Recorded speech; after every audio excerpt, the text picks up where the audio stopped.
Hello dear student, हम continue कर रहे हैं class 10th science chapter 3 metals and non metals.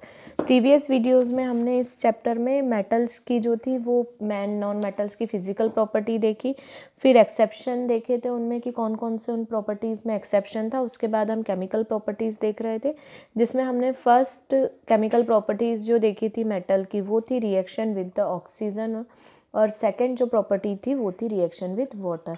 अब थर्ड वाले में हम देख रहे हैं कि if what happens when metal reacts with the acid. आपने यदि हमारे प्रीवियस वीडियोस नहीं देखे हैं तो आप हमारे चैनल ब्रजेश बागड़ी पे जाके ये वीडियोस देख सकते हैं।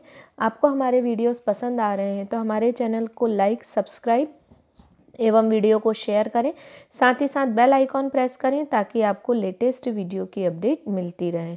तो अब हम देखने जा रहे हैं what happens when metal react with acid. क्या होता है जब मेटल एसिड के साथ रिएक्ट करती है। तो हमने देखा है कि मेटल जो है एसिड के साथ जब रिएक्शन करेगी तो सॉल्ट एंड हाइड्रोजन गैस का फॉर्मेशन करेगी, है ना। If the metal react with the acid then it form salt and hydrogen gas, है ना। जब भी ये एसिड के रिएक्शन करेगी तो सॉल्ट एंड हाइड्रोजन गैस बनाएगी। ये देखिए, metal plus dilute acid plus salt and hydrogen gas, है ना। मेटल की डाइल्यूट एसिड के साथ रिएक्शन हुई तो इसने सॉल्ट एंड हाइड्रोजन गैस का फॉर्मेशन किया। अब एक एक्टिविटी बताई गई है, हम देखते हैं कि इसमें पता लगेगा कि क्या जितनी भी मेटल्स हैं सभी सेम रिएक्टिविटी शो करती हैं, है ना। इससे ये देखते हैं, collect all the sample except sodium and potassium again. सारे सैंपल कलेक्ट करने हैं, सिर्फ सोडियम एंड पोटेशियम नहीं। क्यों? क्योंकि हम ये जानते हैं कि सोडियम और पोटेशियम तो कोल्ड वाटर में ही इतना विग्रसली रिएक्ट करते हैं, तो यदि हम इन्हें मेटल के साथ रिएक्ट करवाएंगे तो ये कितना फास्ट रिएक्शन शो करेंगे, है ना, हार्मफुल हो सकती है। अब इफ़ द सैंपल्स आर टर्निश्ड मतलब थोड़े डल, थोड़े ख़राब हो गए हैं, तो हमें उन्हें क्या करना है, rub then clean with sand paper. हमें उन्हें सैंड पेपर से साफ़ कर देना है। सैंड पेपर समझते हैं ना, वॉल वगैरह घिसने के लिए जो पेपर यूज़ किया जाता है ना, तो उससे साफ़ कर देना है। Put the sample separately in the test tube containing dilute hydrochloric acid. अब हमको क्या करना है, सैंपल को किस में रखना है, टेस्ट ट्यूब में, और उसमें क्या करना है, डाइल्यूट हाइड्रोक्लोरिक एसिड जो है वो मिलाना है ना। डाइल्यूट हाइड्रोक्लोरिक एसिड जो है उसमें हमको ऐड कर देना है अलग रख के सैंपल में। फिर suspended thermometers in the test tube so that their bulbs are dipped in the acid. और फिर हमको थर्मोमीटर को लगा देना है ताकि जो बल्ब है वो उसमें एसिड में डूबा रहे। क्यों? क्योंकि हमें पता रहे टेम्परेचर में क्या चेंजेस हुए हैं। Observe the rate of formation of bubbles carefully. और जो बबल्स बन रहे हैं उनको देखना है कि किस तरह से फॉर्म हो रहे हैं। When metals reacted vigorously with dilute hydrochloric acid, कौन सी मेटल जो है वो बहुत तेज़ी से डाइल्यूट हाइड्रोक्लोरिक एसिड मतलब HCl के साथ बहुत तेज़ी से रिएक्शन शो कर रही है। With which metal did you record the highest temperature. और आपने जो थर्मामीटर अरेंज किया है उस थर्मामीटर में देखना है कि कौन से किस टेस्ट ट्यूब में आपको टेम्परेचर जो है सबसे ज़्यादा मिला है।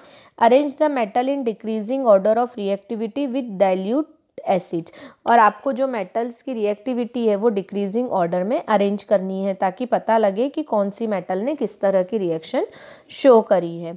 फिर हम देखें, right equation for the reaction of magnesium, aluminium, zinc and iron with dilute hydrochloric acid. में एक रिएक्शन बता देती हूँ। जैसे मैग्नीशियम ने रिएक्शन करी डाइल्यूट हाइड्रोक्लोरिक एसिड से, है ना। तो डाइल्यूट हाइड्रोक्लोरिक एसिड के साथ यदि हम मैग्नीशियम की रिएक्शन देखें तो Mg प्लस HCl, ठीक है, तो ये बन जाएगा MgCl2 plus hydrogen gas release हो जाएगी, ठीक है ना। बैलेंस करना हो तो यहाँ ट्वाइस HCl हो जाएगा, रिएक्शन बैलेंस हो जाएगी। तो इस तरह से ये इसने देखो सॉल्ट प्लस हाइड्रोजन गैस का फॉर्मेशन किया। इस तरह से आपको सारी रिएक्शन लिख के देखनी है ये कि किस तरह से ये रिएक्ट करेंगे, है ना। Hydrogen gas is not evolve when a metal reacts with nitric acid. बहुत ही इंपॉर्टेंट पोर्शन है, देखिए, यदि हम हाइड्रोक्लोरिक एसिड की जगह नाइट्रिक एसिड मतलब HNO3 का यूज़ करते हैं तो हाइड्रोजन गैस इवॉल्व नहीं होता है। क्यों नहीं होता है? क्योंकि नाइट्रिक एसिड जो है it is a strong oxidising agent. Oxidising agent क्या होते हैं, विच गिव्स ऑक्सीजन। तो जो ये हाइड्रोजन निकलती है नाइट्रिक एसिड के स्ट्रॉन्ग ऑक्सीडाइजिंग एजेंट होने के कारण ये हाइड्रोजन तुरंत ही ऑक्सीडाइज्ड हो जाता है and it convert into the water. ये किस में कन्वर्ट हो जाएगा, वाटर में हो जाएगा।